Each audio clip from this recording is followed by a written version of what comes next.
Well, it's time now for our international press review. Florence Vilmino joins me here in the studio. The end of the world. That's where it's all at.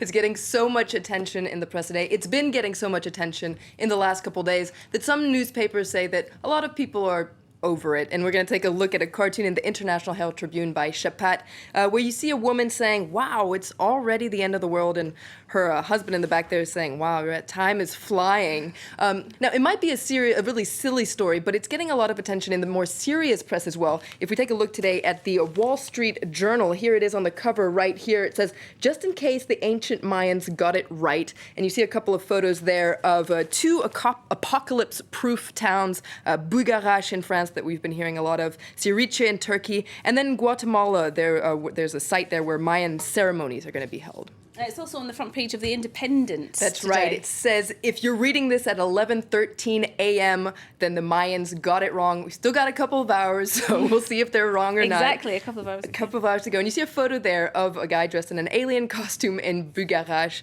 And The Independent has a really funny article that goes around the world and sees all the crazy things people are doing to prepare for this alleged doomsday.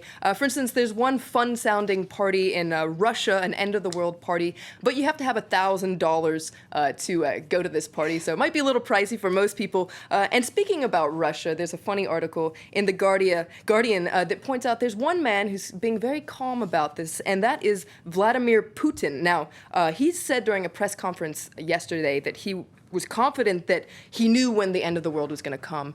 But don't worry, he says it's not for another 4.5 billion years, so I guess Putin can add another title to his long list, and that is of Russia's official magic 8-ball. Well, I think I know where I've got my money on there.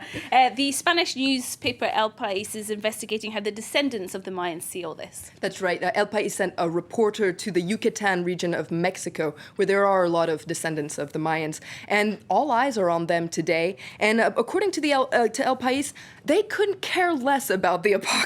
Most of them don't have internet, and so they haven't got caught up in this whole media buzz, but also they just don't believe it's going to happen. And the title there says, El mundo no se va a acabar, the world is not going to end.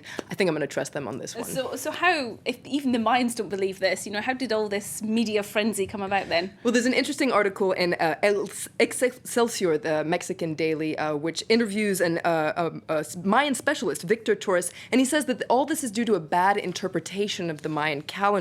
The Mayans didn't predict an end of the world. What they predicted was the end of a cycle, but the beginning of another one. So this is not apocalyptic. And he says that Mayans, in fact, would be dying of laughter if they saw all these crazy predictions that were going around. There's another Mexican daily, a Nuevo Ojo, that has a more cynical take on things. And it says that it's really all this is about business. And a lot of people have been eager to vamp up these rumors just to make a little money, because scared people have been rushing to the shop to buy candles, etc. And it's also been a great boost for tourism.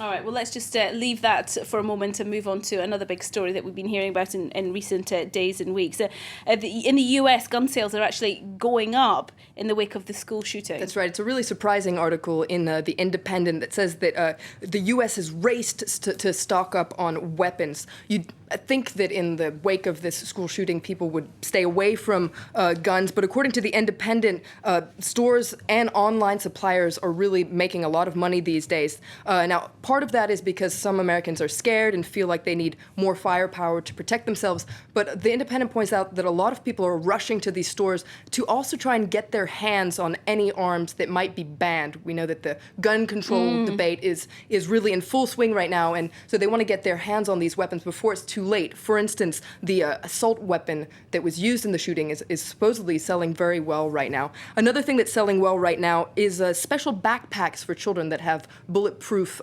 lining in them. So it's a chilling article in The Independent that's, I think, a lot more scary than this hoopla of the end of the world. All right, Florence Vilmino, thank you very much indeed for now.